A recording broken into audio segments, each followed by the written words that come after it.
সারদা পাঠশালার তরফ থেকে প্রত্যেক ছাত্রছাত্রীকে জানাই আন্তরিক অভিনন্দন।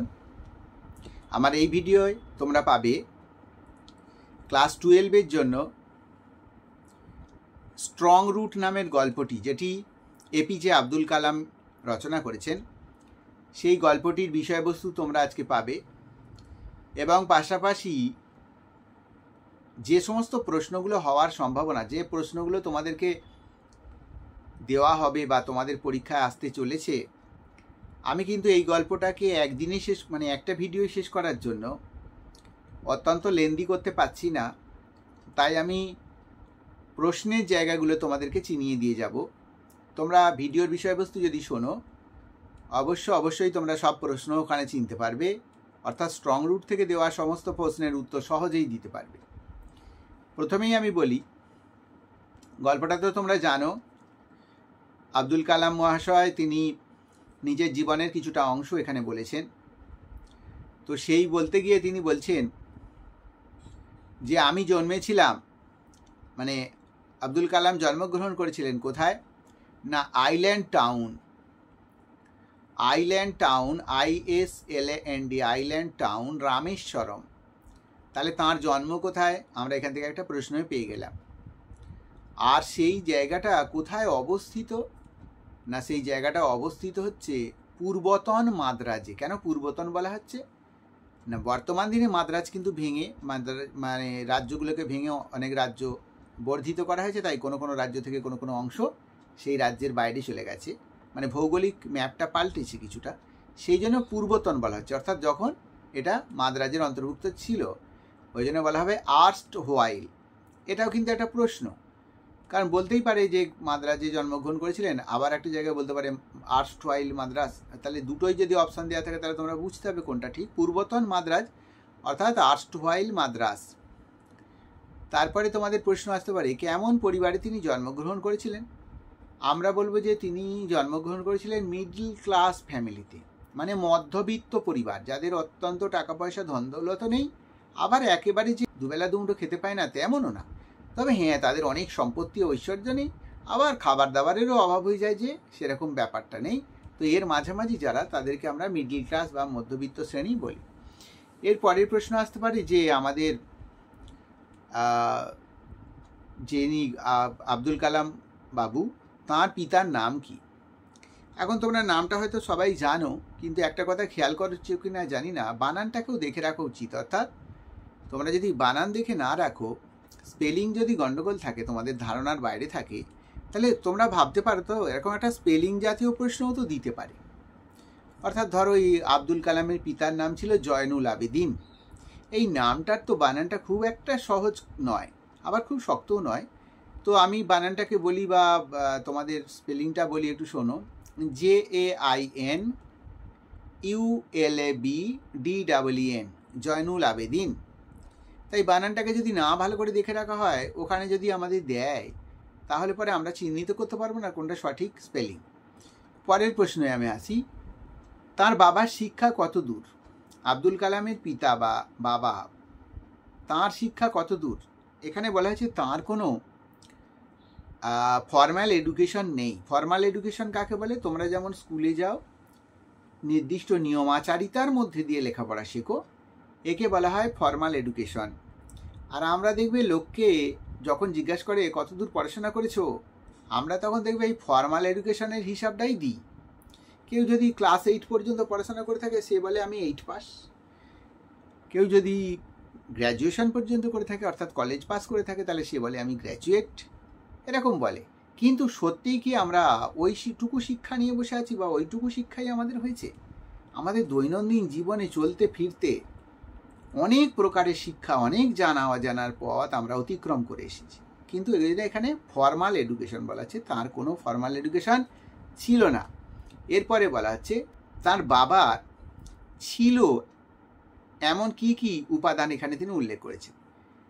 তিনি এখানে বলেছেন তার পিতার ছিল উইজডম, আর ছিল ট্রু জেনারোসিটি অফ স্পিরিট। তাহলে লোকটি প্রচণ্ড উদ্যমী, আর লোকটি ছিলেন জ্ঞানী গুণী সম্পন্ন, অর্থাৎ তার জ্ঞানের ভাণ্ডার ছিল যথেষ্ট গভীরে। তারপরে বলতে পারে তার মায়ের নাম কি, মায়ের নাম হচ্ছে আশিয়াম্মা, ASHIAMMA, আশিয়াম্মা। তো সেই মায়ের নামের স্পেলিংটাও তোমরা দেখে রাখবে। তারপরে এরকম বলা হতে পারে, মা কতজনকে প্রত্যেক দিন খাওয়াতেন? এই কথাটার উত্তর দিতে গিয়ে আমাদের আব্দুল কালাম বাবু বলেছেন যে তার পরিবারে অনেক লোক, বাইরের লোক এসে খেত। ঠিক কতজন খেত তিনি বলতে পারবেন না বটে, কিন্তু সেই লোকগুলোর সংখ্যা যে পরিবারের লোকগুলোর সংখ্যা থেকে বেশি এটা তিনি বলতে পারবেন। তো যাই হোক, আমরা সেটাকে ধারণা নিয়ে রাখলাম কতজন খেত। আর বলা হয়েছে মায়ের পরিবারে অভিজাত ছিল। মায়ের পরিবারটা ছিল অভিজাত। কেন না, তাঁদের পরিবারের কেউ ব্রিটিশ সরকারের কাছ থেকে বাহাদুর উপাধি পেয়েছিল। আর তখন ব্রিটিশ তো যেটাকে ভালো বলবে সবাই ভালো বলবে, তাই ব্রিটিশের কাছ থেকে উপাধি পেয়েছিল বলে, বাহাদুর উপাধি পেয়েছিল বলে, ওই জন্য তার পরিবারটার একটা গর্ব ছিল, তার পরিবারটার একটা পরিচিতি ছিল, তার পরিবারটা একটা সম্মান পেত। এর পরের জায়গায় আমি বলি আবার, কেমন দেখতে ছিল আমাদের আব্দুল কালাম বাবুকে। উনি নিজেই বলেছেন তাকে দেখতে ছিল শর্ট অ্যান্ড আনডিস্টিংগুইশড। তিনি ছিলেন খুব বেঁটে এবং ভালো দেখতে নয়, একটা বিচ্ছিরি মতো দেখতে। তারপরে যদি বলা হয় বাবা মা কেমন দেখতে ছিল তার, তিনি বাবা মা প্রসঙ্গে তিনি প্রশংসা করেছেন। কি বলেছেন? বাবা মা ছিল টল এবং হ্যান্ডসাম। অথচ তাদের সন্তান আমাদের আব্দুল কালাম বাবু কেন নিজেকে এত ছোট বলছেন, মানে এতটা বেটে বা ইত্যাদি বলছেন, বা কতটা বেটে তিনি ছিলেন তা আমরা একটুখানি হলেও উপলব্ধি করতে পারি। অর্থাৎ তিনি পিতা মাতার দর্শনটাকে সুন্দর করে বলছেন, সুন্দর হয়েছে, আর নিজের দর্শনটাকে কুৎসিত বা খারাপ ছিল বলে উল্লেখ করছেন।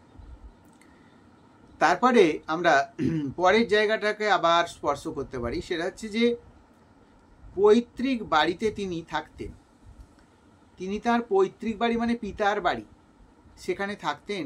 তা সেই পৈতৃক বাড়ির ইংরাজি হচ্ছে অ্যানসেস্ট্রাল হাউস। আর সেই বাড়িটা কেমন?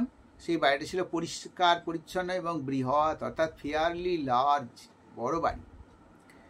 আর সেই বাড়িটার কোয়ালিটিটা কেমন? না, সেটা পাকা বাড়ি বা পুক্কা হাউস বলা হয়েছে এখানে। আর সেই বাড়িটা তৈরি হয়েছিল কি দিয়ে? না, তৈরি হয়েছিল ব্রিক অর্থাৎ ইট দিয়ে, আর লাইমস্টোন অর্থাৎ চুনা পাথর দিয়ে। আর বাড়িটা হয়েছিল কোন জায়গায়? সেটা হচ্ছে মস্কো স্ট্রিট। পরের প্রশ্ন বলি, তার পিতা কেমন ছিলেন, মানে আচরণের দিক থেকে কেমন ছিলেন? আমাদের এখানে আব্দুল কালাম বাবু বলেছেন তার পিতা ছিলেন সংযমী, অর্থাৎ আউস্টিয়ার, AUSTERE, আউস্টিয়ার। তারপরে বলি তার পিতা কি কি পছন্দ করতেন না। আব্দুল কালামের পিতা কি কি পছন্দ করতেন না? এখানে বলা যে তিনি পছন্দ করতেন না অপ্রয়োজনীয় আরাম, অর্থাৎ কমফর্ট। অপ্রয়োজনীয় আরামের অনেক আছে, ব্যবস্থা আছে, মানে প্রকারভেদ আছে। আমরা কখনো কখনো আরাম নিতে বাধ্য হই। আমরা রাতের বেলা ঘুমাই আরাম নেওয়ার জন্য বা আরাম করার জন্য বা বিশ্রাম নেওয়ার জন্য, এটা আমাদের কাছে অত্যন্ত প্রয়োজনীয়। কিন্তু সেগুলো ছাড়াও যেগুলো বাড়তি বাড়তি আমরা নিই, যার কোনো প্রয়োজন নেই, যার কোনো দরকার নেই, যেমন সেইগুলোকে আব্দুল কালামের পিতা কিন্তু অ্যাভয়েড করতেন বা সেগুলোকে তিনি বাদ দিয়ে রাখতেন। ওই জন্য কমফর্ট অ্যান্ড লাক্সারিস তিনি ইউজ করতেন না। কিন্তু আবার পরিবারের কারোর কাছে তার যা যা প্রয়োজন দৈনন্দিন জীবনে, সেইগুলোকেও তিনি অভাব রাখতেন না। পরের প্রশ্ন, তার বাবা কি কি যোগান দিত? অর্থাৎ তিনি যদিও বা খুব বুঝে শুনে জীবন চালাতেন, কিন্তু কি কি যোগান দিত পরিবারকে? আমরা বলবো যে তিনি তিনটে জিনিস একবারে অবশ্যই দিতেন। সেটা হচ্ছে ফুড অর্থাৎ খাবার, ক্লথস জামা কাপড়, আর হচ্ছে যে মেডিসিন ঔষধ। তাহলে তিনি এই তিনটের সঙ্গে কখনো কম্প্রোমাইজ করেননি, এই তিনটেকে কখনো বাদ দেননি। এই তিনটে জিনিস তিনি সময় মতো পরিবারের হাতে তুলে দিতেন। পরের জায়গায় যাব, বলবো কতক মেঝেতে বসে খেতেন, অর্থাৎ তার খাওয়ার ভঙ্গিমাটা। আমাদের আব্দুল কালাম বাবু খেতেন মায়ের কাছে রান্নাঘরেতে বা খাবার ঘরেতে মেঝেতে বসে খেতেন, চেয়ার টেবিল এসব কিছু ব্যাপার নয়। আর তার সামনে, অর্থাৎ যেটা তিনি খাবারটা খেতেন তার সামনে দেওয়া হতো কলা পাতা। ব্যানানা লিফ, আমরা জানি কলা পাতায় খেতে খুব ভালো, বা কলা পাতা পেতে অনেকেই খেতে পছন্দ করে। আগেকার দিনে এটা অবশ্যই দেওয়া হতো পাত্রের অভাবে, বা নিমন্ত্রণ বাড়িতে কলা পাতায় খেতে দেওয়া হতো ইত্যাদি। এখন সেটা অনেকটা কমে গেছে, কিন্তু আব্দুল কালাম বলছেন যে তিনি তার মায়ের সঙ্গে বসে খেতেন। আর কি তাকে দেওয়া হতো খেতে? দেওয়া হতো হচ্ছে ল্যাডলেট রাইস, আর দেওয়া হতো অ্যারোমেটিক সম্বর, আর দেওয়া হতো সার্ফ, SHARP সার্ফ, আর দেওয়া হতো হোমমেড পিকল মানে বাড়িতে তৈরি আচার, আর কোকোনাট চাটনি নারকেলের আচার ইত্যাদি তাদেরকে দেওয়া হতো। পরের প্রশ্ন, শিব মন্দির কোথায় ছিল, কতটা দূরত্বে ছিল? তাহলে 10 মিনিটস ওয়াক মানে 10 মিনিট হাঁটা আমাদের APJ আব্দুল কালাম বাবুর বাড়ি থেকে আর শিবা টেম্পল পর্যন্ত বা শিব মন্দির পর্যন্ত। তাদের এলাকায় হিন্দু শুধু ছিল না, হিন্দু ছিলেন, মুসলমান ছিলেন, তারা পরস্পরের সাথে মিলেমিশেই বসবাস করতেন এবং তাদের মধ্যে একটা সংহতি ছিল, তাদের মধ্যে একটা মিল ছিল, তারা মেলবন্ধনের মধ্যে দিয়ে জীবনটাকে কাটাতেন। এর পরের প্রশ্নে আসি, এলাকায় ছিল একটা পুরানো মসজিদ, ওল্ড মস্ক, পুরানো মসজিদ ছিল। প্রত্যেক দিন APJ আব্দুল কালাম বাবুকে সঙ্গে নিয়ে তার পিতা সন্ধ্যাবেলায় সেখানে যেতেন। সেখানে গিয়ে তিনি ধর্মকর্ম করতেন বা নামাজ টামাজে হয়তো পড়তেন। মসজিদের বাইরে অনেক লোক জলপূর্ণ বাটি নিয়ে অপেক্ষা করত।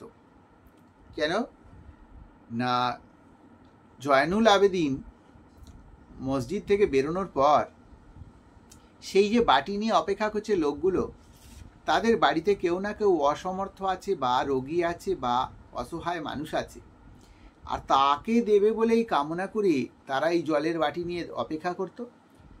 আর জয়নুল আবেদিন কিন্তু সেই নিজের আঙুলটাকে সেই জলের মধ্যে ডুবিয়ে দিয়ে কিছু মন্ত্র আওড়ানোর মতো বলতেন, আর ওই মানুষেরা যখন সেই জল নিয়ে বাড়িতে গিয়ে সেই রোগীকে সেটা ব্যবহার করত, তারা সফল হতো এবং রোগ নিরাময় হতো। তাই তারা আবার পরে দেখা করতে আসতেন এবং আমাদের জয়নুল আবেদিনকে ধন্যবাদ দিতেন। তখন আমাদের জয়নুল আবেদিন জানাতেন যে তাঁকে নয়, তারা যেন আল্লাহকে ধন্যবাদ দেয়। তো এইরকম একটা ব্যাপার স্যাপার ছিল। এরপরে বলবো যে হ্যাঁ, যেটা বলছিলাম ওই যে ফিঙ্গার স্টিপ, আঙুল ডুবিয়ে দেওয়া জলের মধ্যে, ওটা dip his finger steep and say prayer, অর্থাৎ তারা আঙুলটাকে জলের বাটির মধ্যে প্রবেশ করে দিত এবং তারপরে প্রেয়ার মানে অর্থাৎ প্রার্থনা করত। এরপরে বলি, বাড়ির লোক সুস্থ হলে, অর্থাৎ যে লোকগুলো জল নিতে আসতো তাদের বাড়ির লোক সুস্থ হলে এই আমাদের কথকের পিতাকে অভ্যর্থনা জানানোর জন্য সকলে আসতো। আর কি না, বাবার একজন বন্ধু ছিল, অর্থাৎ জয়নুল আবেদিনের একজন বন্ধু ছিল, বন্ধুর নাম হচ্ছে পক্সি লক্ষ্মণা শাস্ত্রী। এই ব্যক্তিটি ওই শিব টেম্পলের মন্দিরের পূজারী ছিলেন, তিনি পূজা অর্চনা করতেন। APJ আব্দুল কালামের পিতা প্রত্যেক দিন ভোর 4টের সময় উঠতেন এবং প্রথমে তিনি নমাজ পড়তেন, আর তারপরে তিনি চলে যেতেন তাঁর নারকেল বাগানে। একদিন আব্দুল কালাম জিজ্ঞাসা করেছিলেন তাঁর পিতাকে যে এই জলটা যে মানুষের আহত অবস্থা থেকে মুক্তি পাওয়ার জন্য তুমি দাও, এতে কি কাজ হয়?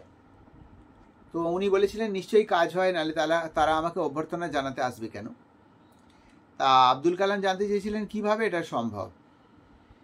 তখন জয়নুল আবেদিন বলেছিলেন এটা কোনো প্রকারেই হয় না, তবে কোনো মানুষ যখন বিপদের মধ্যে পড়ে তখন কাউকে না কাউকে একটা কাছে তাকে আশ্রয় নিতে হয়, আর যার কাছে আশ্রয় নেয় সে তাকে যা বলে বা তার কাছ থেকে যা বিদ্যা পায় সেটাই সে পরিচালনা করে। তাই এই লোকগুলো যে জল নিয়ে আসে তারা বিশ্বাস করে, তারা এই বিশ্বাসের দ্বারাই হয়তো তাদের সমস্যা দূরীকরণ হয়। আসলে কোনো মন্ত্রের কোনো কাজ আছে বলে আমি মনে করি না, আর এই জলে হাত দেওয়াটাও এটা কিছু ব্যবস্থাপনা নয় বা এটা কোনো উপায় নয়। এরপরে আসি, তিনি জিজ্ঞাসা করেছিলেন এই যে প্রেয়ারের মধ্যে কি কোনো বিষয়বস্তু আছে যে বা প্রেয়ারের মধ্যে দিয়ে কি কোনো মানুষের জীবনের পরিবর্তন ঘটতে পারে? তো আমাদের আব্দুল কালামের পিতা প্রেয়ার সম্পর্কে তার কি ধারণা, তিনি সেটাকেও তাকে বোঝাবার চেষ্টা করেছিলেন। আব্দুল কালামের পিতা বলতেন যে প্রতিকূল অবস্থায় আত্মসমীক্ষার সুযোগ দেয়। প্রতিকূল অবস্থা মানে আমার যখন খারাপ পরিস্থিতি, আমি যখন দুর্দিনে পড়ে গেছি, তখন আমি বাঁচবার জন্য চেষ্টা করছি আর আমার কাছে আত্মসমীক্ষা এসে পৌঁছয়, অর্থাৎ নিজেকে নিজের বিচার করবার শক্তি, বিচার করবার প্রবণতা এসে পৌঁছয়। তারপরে বলি, মানুষ যখন বিপদে পড়ে তখন সে কি খোঁজে? তখন সে সঙ্গী খোঁজে, যে সঙ্গীটা তাকে বাঁচাতে পারবে, যে সঙ্গীটা তাকে রক্ষা করতে পারবে, সেই জন্য সে সঙ্গী খোঁজে। তারপরে বলি, বাবা দিন শুরু করতেন কখন, মানে জয়নুল আবেদিন কখন দিন শুরু করতেন? আগেই বলেছি ভোর 4টের সময় দিন শুরু করতেন এবং শুরুতেই তিনি নমাজ পড়তেন। আর তার নমাজ পড়া হয়ে গেলে তিনি নারকেল বাগানে যেতেন। নারকেল বাগানের দূরত্ব কত ছিল? 4 মাইল।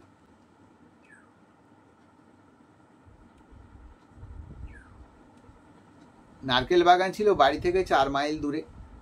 সেখানে তিনি যেতেন, সেখান থেকে নারকেল সংগ্রহ করতেন এবং প্রায় 1 ডজন নারকেল, অর্থাৎ 12টা 14টা নারকেল তিনি কাঁধে করে সেখান থেকে বহন করে নিয়ে আসতেন। এই কথাও তিনি উল্লেখ করেছেন। এপিজে আব্দুল কালাম তার বাবার আদর্শকে গ্রহণ করে তিনি প্রযুক্তি এবং বিজ্ঞান চর্চার মধ্যে সেই কার্যক্ষমতা, সেই জোর, সেই মানসিকতাকে অবশ্যই টিকিয়ে রাখেন বা বাঁচিয়ে রাখেন বা তাকে প্রয়োগ করেন। স্ট্রং রুট গল্পের বিষয়বস্তুর দিকে তাকিয়ে যতগুলো প্রশ্নের কথা বললাম, যা যা বিষয়বস্তুর কথা বললাম, সেগুলোই তোমাদের জন্য অবশ্য প্রয়োজনীয়। তোমরা এই কথাগুলোকে মনে রাখবে। আর আশা করি তাহলে স্ট্রং রুট থেকে যে কোনো প্রশ্ন দিলেই তোমরা উত্তরটা তার সঠিক জায়গায় দাগ দিতে পারবে বা তোমরা সঠিক জায়গা চিহ্নিত করতে পারবে। এরপরে শুধু মাঝে মধ্যে ভিডিওটা শুনে তোমরা কথাগুলোকে একটু খেয়াল রেখো। আর ইংরেজি যে কথাগুলোকে আমি স্ক্রিনের উপরে লিখে দিয়েছি, সেই কথাগুলো তোমরা মনে রাখো বা সেগুলোকে দেখো এবং তার স্পেলিংটা দেখো। তাহলেই দেখবে পরীক্ষার সময় অনায়াসে সুন্দরভাবে তোমরা উত্তর দিয়ে নাম্বারের একটা ভালো জায়গা তৈরি করতে পারবে। তো এই ছিল আমার ভিডিও। যারা ভিডিও আমার দেখছো তাদের কাছে আমার একটা বক্তব্য যে তোমরা অবশ্যই কমেন্ট বক্সে গিয়ে কিছু মন্তব্য করো, যেটার জন্য তোমরা এটা ভালো লাগলো কিনা, বা তোমাদের ভালো লাগে না যদি তাহলেও বলো। আর হচ্ছে যে তোমাদের যদি অন্য কোনো ভিডিও পেতে চাও বা অন্য কোনো ভিডিও তোমাদের আর্জেন্ট থাকে বা শুনতে চাও যেটা পরীক্ষায় তোমাদের সাহায্য করবে, সেটাও তোমরা জানাতে পারো। আমি চেষ্টা করব পরের এপিসোডে বা পরের ভিডিওতে সেই বিষয়টিকে তোমাদের জন্য তুলে ধরার। এই বলে এই ভিডিও শেষ করলাম।